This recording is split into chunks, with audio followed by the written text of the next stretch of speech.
মিছিল শেষ করে 7 কলেজের শিক্ষার্থীরা এই সায়েন্স ল্যাব মোড়ে অবস্থান নিয়েছে। আমরা দেখছি মিছিল শেষে তাদের একটি সংবাদ সম্মেলন হওয়ার কথা ছিল, সেই সংবাদ সম্মেলনের পূর্বেই কিন্তু তারা এই সায়েন্স ল্যাব মোড়ে এসেছে। যদিও মিছিলটি ঢাকা কলেজে গিয়ে শেষ হওয়ার কথা ছিল, তবে ঢাকা কলেজ অতিক্রম করে তারা এই মুহূর্তে সায়েন্স ল্যাব মোড়ে এসে দাঁড়িয়েছে এবং সায়েন্স ল্যাব মোড়ে তাদের এই অবস্থানে আমরা দেখছি দুই পাশে তীব্র জ্যামের সৃষ্টি হয়েছে। আমরা আপনাদেরকে দেখানোর চেষ্টা করছি,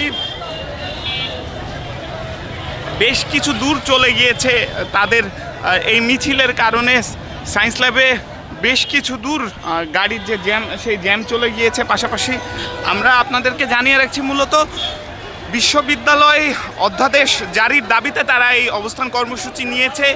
সকালে বিক্ষোভ মিছিল করেছে ঢাকা কলেজ থেকে বের হয়ে। আমরা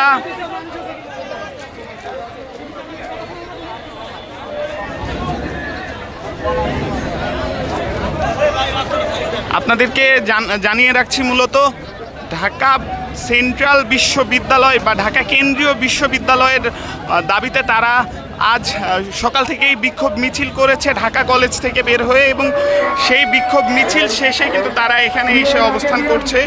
এবং আমরা আপনাদেরকে দেখানোর চেষ্টা করছি, তারা এই সায়েন্স ল্যাব মোড়ে তারা কিন্তু অবস্থান নিয়েছে এবং তাদের এই অবস্থানে কিন্তু যান চলাচল, সায়েন্স ল্যাবের যে যান চলাচল, সেই যান চলাচল বন্ধ হয়ে গেছে।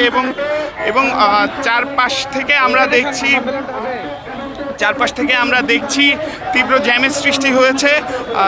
সায়েন্স ল্যাব থেকেই আপনাদেরকে দেখানোর চেষ্টা করছিলাম। পাশাপাশি আমরা দেখছি পুলিশ সদস্যরা কিন্তু সতর্ক অবস্থানে রয়েছে, সেটি আপনাদেরকে দেখানোর চেষ্টা করছি।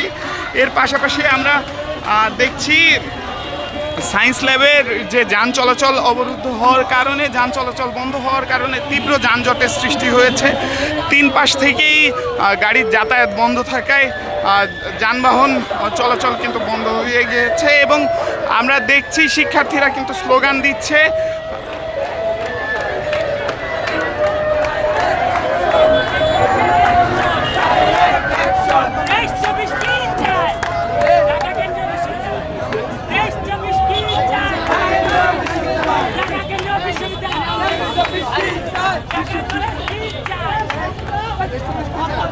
এক্সট্রিম মশার কয়েল প্ল্যান্ট ফাইবার দিয়ে তৈরি, ডেঙ্গু, চিকুনগুনিয়া বাহি সহ যে কোনো মশার বিরুদ্ধে দেয় এক্সট্রিম সুরক্ষা। আমরা এই মুহূর্তে দেখছি শিক্ষার্থীদের যে অবস্থান, সেই অবস্থান থেকে আপনাদের সাথে সরাসরি দেখানোর চেষ্টা করছিলাম। এর পাশাপাশি আমরা আপনাদেরকে জানিয়ে রাখছি, মূলত শিক্ষার্থীরা এই বিক্ষোভ মিছিল শেষ করে শিক্ষার্থীদের এই সায়েন্স ল্যাবে অবস্থান থেকেই শিক্ষার্থীরা একটি সংবাদ সম্মেলন করবে। সেই সংবাদ সম্মেলনে তাদের যে পরবর্তী কর্মসূচি সেটি জানানো হবে। এতক্ষণ আমি আপনাদেরকে দেখানোর চেষ্টা করছিলাম সায়েন্স ল্যাবে 7 কলেজ শিক্ষার্থীদের যে অবস্থান, সেই অবস্থান আপনাদেরকে দেখানোর চেষ্টা করছিলাম।